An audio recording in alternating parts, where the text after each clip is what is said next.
우리는 다음 주일에 예수님께서 낙이 타고 예루살렘에 들어가시는 종료 주일을 맞습니다. 예수님께서 낙이 타고 예루살렘에 입성하시는데 예루살렘 시민들은 종려나무 가지를 꺾어들고 나와서 호산나 호산나 부르면서 예수님 대환영했습니다. 이렇게 예루살렘에 들어가신 예수님은 가룟 유다 음모와 배신 때문에 잡혀서 모진 고초당하시고 십자가에서 돌아가시게 됩니다. 그렇지만 다음 주일 죽음의 권세를 물리치고 부활하신 우리 주님의 부활주일을 우리는 또 맞이하게 됩니다. 그렇기 때문에 저는 오늘 본문 말씀을 공관복음서 가운데에서 중심이 되는 마가복음에서 정했습니다. 본문을 보면은 예수님께서는 문둥이 시몬 집에 초청을 받아 가시어 저녁 식사를 하고 있는 중이었습니다. 그런데 여기에 나타난 한 여인이 값비싼 향유가 담겨있는 옥합을 깨틀고 그 안에 들어있는 향유 나들을 예수님 머리에 부어드렸습니다. 이 돌발적인 일을 옆에서 지켜보고 있던 한 사람이 말을 했습니다. 이 비싼 향유를 차라리 팔아서 그 판 돈으로 가난한 많은 사람들을 도와주고 구제했으면 얼마나 좋았을까. 무척 아쉽고 무모하다는 듯이 이 여인을 향해 비난했습니다. 이때 예수님은 입을 열어 말씀하심으로써 문제 해결사가 되셨습니다. 그냥 내버려 두어라. 왜 이 여자를 괴롭히고 비난하느냐? 그러지 말라. 이 여자는 지금 내게 좋은 일을 하고 있다. 가난한 사람을 돕는 일 같으면은 너희들이 맘만 먹으면은 언제든지 나가 도와줄 수 있다. 그러나 나는 사정이 다르다. 왜냐하면 나는 곧 죽을 터이니 너희와 함께 있을 수가 없지 않냐. 그렇기 때문에 저가 내게 아주 좋은 일을 하고 있고 저는 지금 내 장례를 준비하고 있지 않냐. 복음이 전해지는 곳마다 이 여자의 행적도 함께 말에 기념케 되리라. 이게 예수님의 단호한 코멘트였습니다. 옥합을 깨틀고 예수님 머리에 기름 부어드린 이 얘기는, 이 기사는 사복음서 전부에 다 나와 있습니다. 그렇지만 요한복음 말씀을 근거해서 성경학자 리차드슨 같은 사람은 이 일에 등장하는 등장인물, 이 일이 벌어진 진짜 때에 대해서 아주 구체적으로 지목하고 있습니다. 때는 유대 사람들 문화에 따르면은 날짜를 얘기할 때 얘기하는 그 날을 분명 포함시킨다고 합니다. 그래서 날짜는 6월절 세 번째 날인 수요일 저녁이 됩니다. 그리고 여기에 등장하는 인물은 옥합을 깨트린 여주인공, 예수님 머리에 기름 부어드린 이 여주인공은 베다니에 있는 죽었다 살아난 나사로의 여동생 마리아, 그리고 옥합을 깨트린 여주인공을 비난한 사람은 다른 사람이 아니라 바로 가룟 유다라고 말합니다. 사랑하는 여러분, 저는 오늘 마리아가 옥합을 깨트리고 값진 향유를 예수님 머리에 부어드린 이 일을 생각하면서 몇 가지 중요한 기독교 진리를 음미하고 은혜 나누는 시간 갖기를 원합니다. 첫째, 이 사건을 통해서 우리는 기독교가 요구하는 철저한 자기 결단의 신앙을 볼 수가 있습니다. 아마 마리아가 예수님의 머리에 기름을 붓기까지에는 상당한 고민, 상당한 위기, 상당한 어려움이 있었을 걸로 압니다. 전통에 따르면은 제사장이나 임금, 예언자 그들이 취임할 때 머리에 기름을 부었습니다. 그런데 며칠이 지나면 예수님은 로마 관리들에게 잡혀서 이제 죽으시는 그런 일을 앞에 놓고 있습니다. 그럼에도 불구하고 예수님 머리에 기름을 붓는 마리아의 행동이 로마 관리들 눈에는 마리아야, 내가 진짜로 예수를 왕으로 인정하는 거냐, 그런 오해를 가져올 수 있습니다. 이 오해는 마리아의 생명에 대한 안전을 보장할 수 없습니다. 그렇기 때문에 예수님 머리에 기름 붓는 일을 앞에 놓고 마리아는 무척 고민하고 왔다 갔다 할까 말까 했을 줄 믿습니다. 또 하나 생각할 수 있는 일은 예수님 머리에 부어드리는 이 향유, 시가로 따져서 300데나리온입니다. 그때 어른들의 하루 품삯이 1데나리온, 한 데나리온. 그러니까 거의 1년을 일해서 모을 수 있는 성인의 품삯입니다. 대체적으로 우리 한국 분들은 향수 가운데 향유, 그러면 샤넬을 참 좋아하죠. 그래서 샤넬 회사가 한국 서울에 들어와서 이 매점을 오픈했다고 합니다. 그런데 한국 분들이 원체 이 샤넬을 좋아하니까 매장이 오픈할 때마다 줄 서 기다린다고 합니다. 그러니까 샤넬은 갑이 되었습니다. 그래서 을을 향한 횡포가 이만저만이 아니라고 합니다. 그래서 정부는 이 갑의 횡포를 어떻게 구제할까? 여러 가지로 구제 방법을 의논하고 있다고 하는 그런 소식을 인터넷을 통해 읽었습니다. 우리에게 향수 치면은 샤넬, 고급으로 생각하는 것처럼 그 당시 유대인들에게 있어서 향수 나드, 그건 최고의 고급 향유였습니다. 그런데 이걸 팔아서 가난한 사람들에게 구제할까? 이걸 팔아서 반돈으로 가난한 사람들을 도와줄까? 마리아는 이런 실제적인 고민을 많이 하고 할까 말까 왔다 갔다 무척 했을 줄 압니다.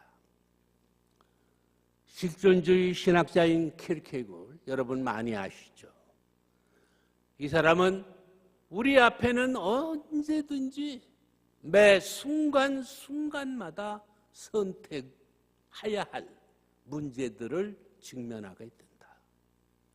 이걸 할까 저걸 할까, 이것이냐 저것이냐. 그런데 이 사람 강조합니다. 우리는 믿음 안에서 바른 결단을 하고 바른 선택을 해서 인간 심리적인 실존에서 윤리적인 실존으로 비약해야 된다. 이것이 키르케고르의 실존주의 철학입니다.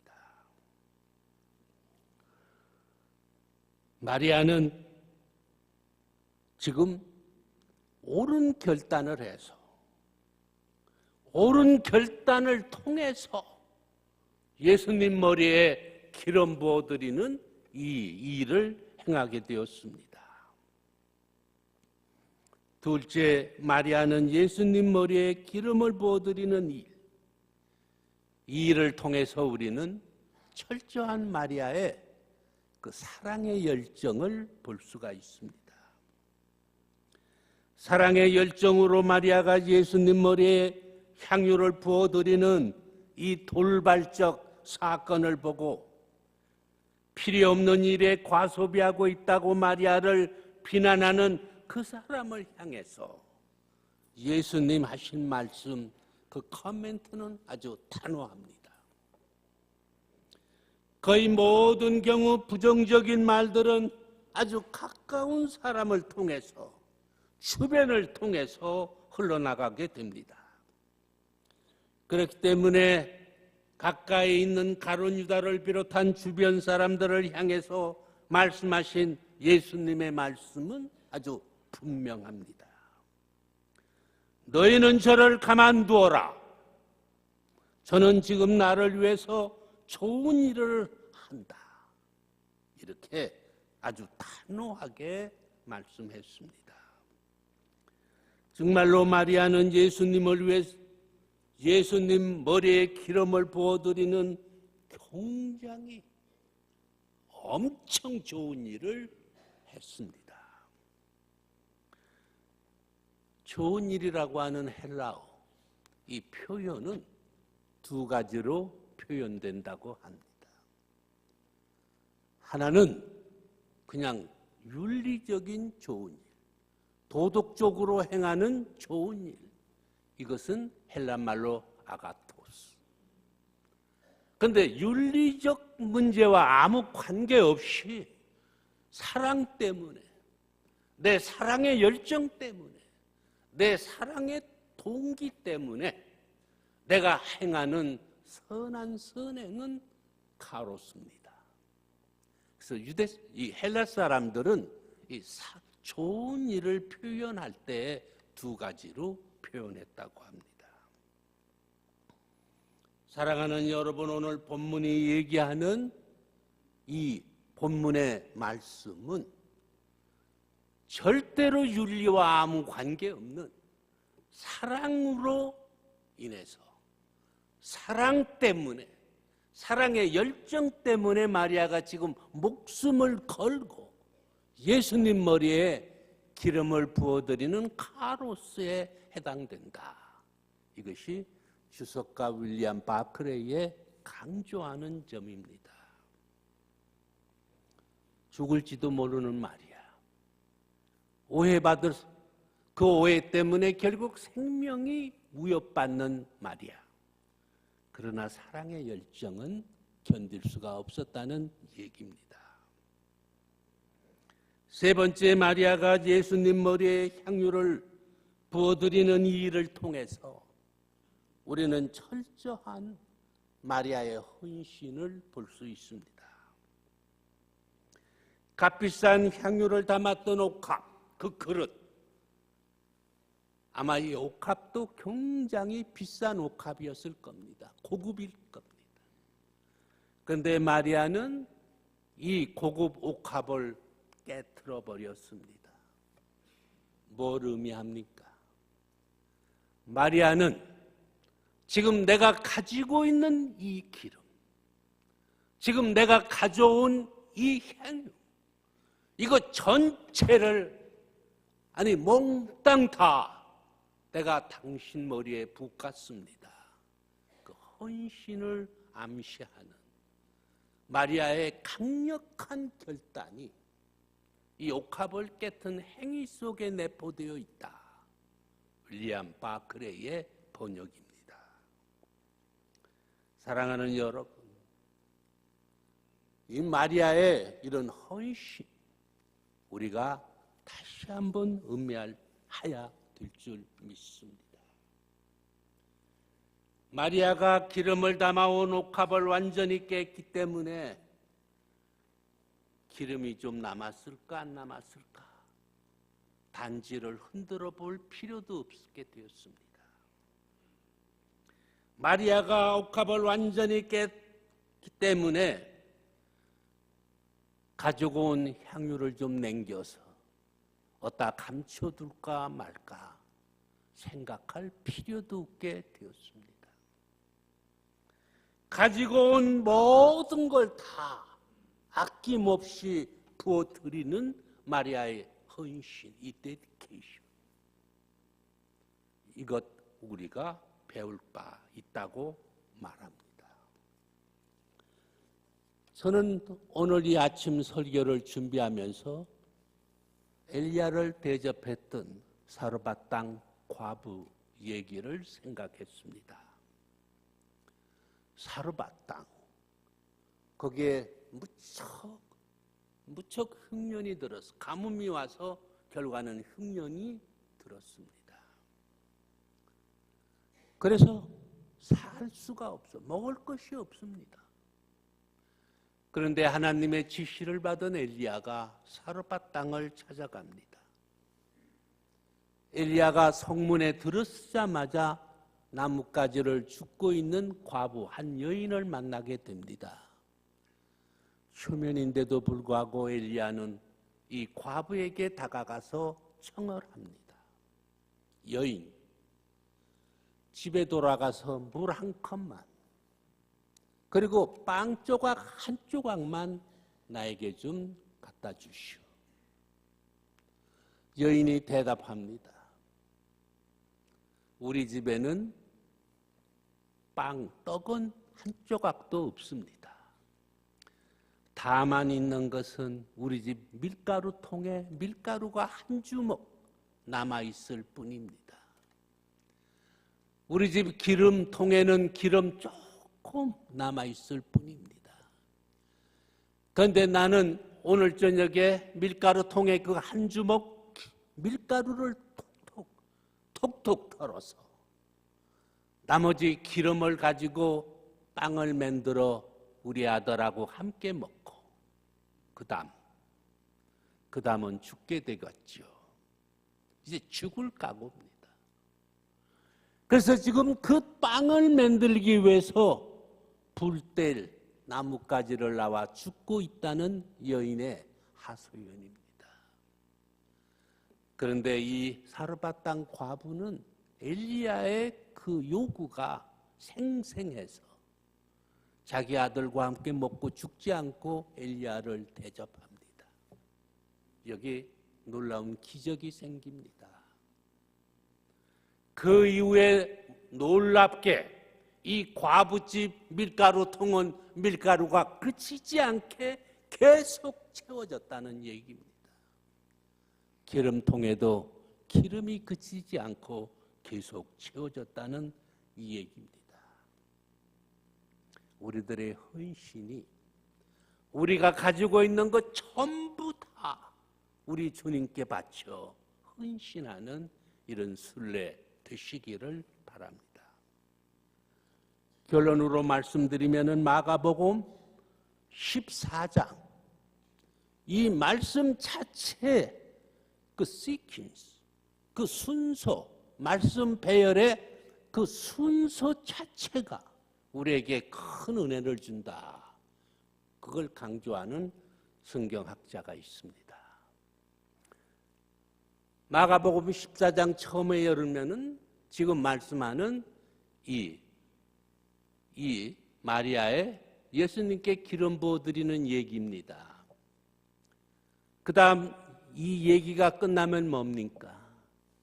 그건 가룟 유다가 예수님을 배신해서 예수님을 잡아 넘기는 배신과 음모의 얘기입니다. 그 다음 얘기는 뭡니까? 그건 열정의 사나이. 예수님 옆에 가장 가까이 따라다니며 모셨던 베드로가 닭 울기 전에 3번 예수님 모른다고 부인하리라. 그 말씀입니다. 사랑하는 성도 여러분, 우리들은 지금 하나님 예지의 은총에 의해서 하나님이 우리를 구원의 이동산으로 불러주셨습니다. 우리는 믿음 안에서 계속 우리의 구원을 완성시켜 나가야 됩니다. 우리의 순례, 우리가 걸어가는 길 결코 평탄치 않습니다. 그런데 베드로와 같은 열정만으로 우리는 걸어갈 수 없습니다. 가룟 유다와 같은 깐깐하고 냉철한 이성만 가지고, 이해타산만 가지고 우리는 이 길 걸어갈 수 없습니다. 예수님 머리에 기름 부어드린 마리아의 신앙으로서 우리는 이 길을 걸어갈 수 있습니다. 마리아는 이럴까 저럴까, 이것이냐 저것이냐 고민하는 순간순간 믿음으로써 결단했습니다. 그런데 우리의 결단이 결단으로 끝나면 안 되죠. 우리들의 결단이 예수님 사랑하는 사랑이 모티베이션, 사랑이 동기가 되어서 아름다운 일로 실천돼야 됩니다. 여러분, 하나님이 우리를 불러주신 일 얼마나 감사합니까? 은혜죠. 그럼에도 불구하고, 잘못했음에도 불구하고, 죄 있음에도 불구하고, 더러움에도 불구하고 씻어주시고 불러주시고 안아주시고 품어주시는 은혜, 여기에 대한 감사가 뭡니까? 우리의 헌신입니다. 데디케이션. 주님께 바치는 일입니다. 그 바치는 일이 사랑의 동기가 없으면은 nothing. 사랑으로서 동기되어서 예수님께 바치는 헌신. 이러한 가운데 하나님은 예집 가운데 우리를 불러주신 귀하신 은총에 보답하며 부단히 그 길을 걸어가는 성도의 순례 되시기를 축원합니다.